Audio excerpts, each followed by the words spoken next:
The Platform. Let us talk Super Rugby. Joey's online, 224. My man, Joey Wheeler, back on board. Welcome and thanks so much for your time as always, dude. No, thanks for having me, Martin. Good to be back on the platform. All right, here we go. We've got 4 quarterfinals, and I want to go through game by game with you. Tonight, is this the one, if there is going to be an upset? Because when you look at these games on paper, it doesn't look likely. Is this the one where it has real potential of that? No, I don't think so. I think the Chiefs, mate, I think they've been like a bit of a silent assassin towards the tail end of this competition. So the way that they started the comp, everyone was obviously raving about them as the hot favourites. And I think they've sort of, through that middle part, have peaked it off a bit, lost a couple of key matches. But I look at their squad on paper and I'm like, these guys are coming right at the right time. Yes, last week they were underwhelming against the Blues, but I just think finals time, that's when we're going to see the best of this side. They'll be hurting after last year's final loss. And I think with, hopefully for them, 3 games to go, I reckon they've got the squad that could upset the apple cart. So I'm backing those guys, mate. I just think up front they're coming real good. They've got a real edge about them. And then with their back line, they've just got so many superstars. I look at that back 3, Imoni Narawa, Situro and Stevenson.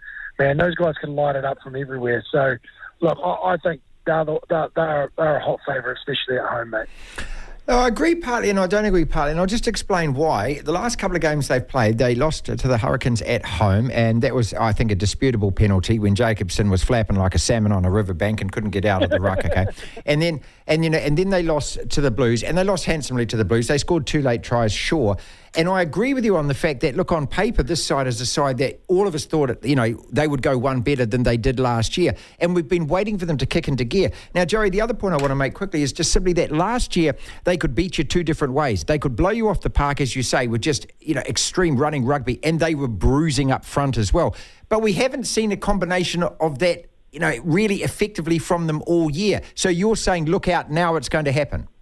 That's what I think, mate, yeah. And I agree with you. They've been through that middle part of the season. They've been underwhelming, but I think they've just got too much quality to not front up in this final series. And to your point last week, I think the one issue that they had was their discipline, and that is always the Chiefs' Achilles heel. Is they let teams off the hook with their poor discipline defensively. They let the Blues off the hook, which then let them get a roll on. So if they can get that right, man, they've just got so many weapons that can punish you from everywhere. And I just think it's time they're going to click. That's why I think that they're the ones that you've got to watch out for in this final series. Look, I don't think any team wants to play them in a semi-final. I think we're going to agree on that. Because, look, as you say, they are just racked and stacked with so much talent. It's just been so weird not that they haven't exploited it this year and haven't gone up a level, because that's what you expect from quality teams, don't you? And, either 2 things. They come right at the right time of the season like the Crusaders have consistently, or that the next year they get better. And that leads nicely into this next game, because this is a Hurricane side which is demonstrably under Clark Laidlaw a better team than last year. Oh, mate, how good are they going? Jeez, they're just a fantastic watch. And I think both sides of the ball, but also what they've got right in the last couple of years is up front.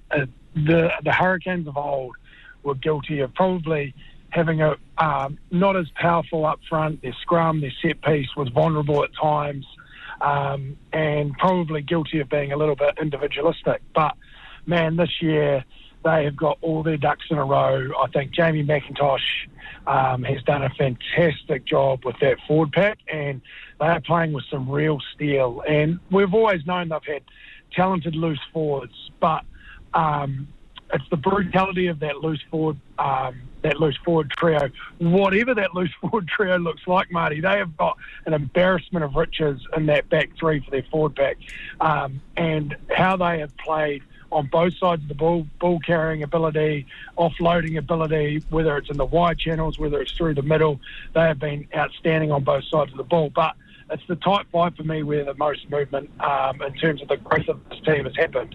You look at guys like Xavier Numia, Tyrone Lomax. We've always known that he's a world-class prop. But other guys like Asafo Moa, that guy's been out for 6 weeks. And last week, his performance coming back just shows the quality and how far his game has come. And then, Tyrell's not playing tomorrow, but the young tight head Posse, he has just come on leaps and bounds this year. So they've gone from the pack that, they always had a couple of All Blacks in terms of their tight five, but the workmanlike efforts of their second row as well, and Isaiah Walker-Leah-Whitty and Justin Sangster, those guys have been absolutely outstanding. So I honestly think it's going to be a tall order for this Melbourne Rebel side, although they've got everything to play for, because it's basically, it could be their last game as a Melbourne Rebel. Well, it probably is going to be, but I just think this Hurricanes side is just stacked with far too much quality, and at home they're going to be an absolute juggernaut for any team that comes and visits here in the final series, mate.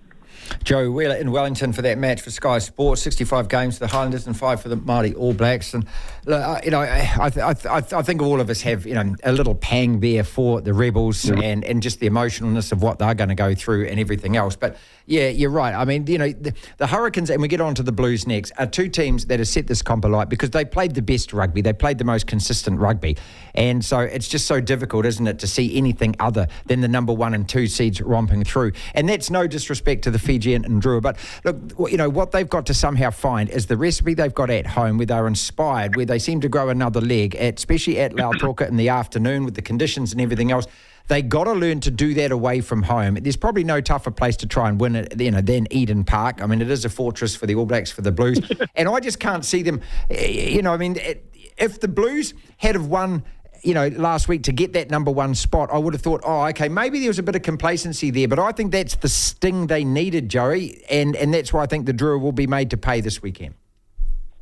I mean, and I feel for the Blues because they were so convincing against the Chiefs. They beat the living crap out of them, and it just happened that they missed out on a bonus point because of the 3-try rule. And you feel for them because they have just been so consistent. And I think under Vern Cotter, they've obviously brought in a really pretty simplistic brand of rugby. We've always known that they've got the razzle dazzle to be able to finish teams when they've got the opportunity. But what they've been guilty of, probably really similarly to the Hurricanes, Marty, is probably being a little bit soft up front, and that's where teams have always targeted them.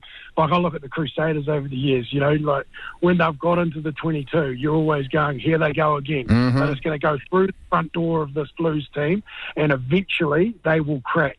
They haven't shown those cracks this year or that vulnerability, Marty, and I think that's a real sign of the growth and the maturity of this Blues side under Vern Cotter. They've got a real steel about them, and man, it is simple. It's pretty bludgeon, and you know where they're coming, but man, they do it well, and they're big athletes up front.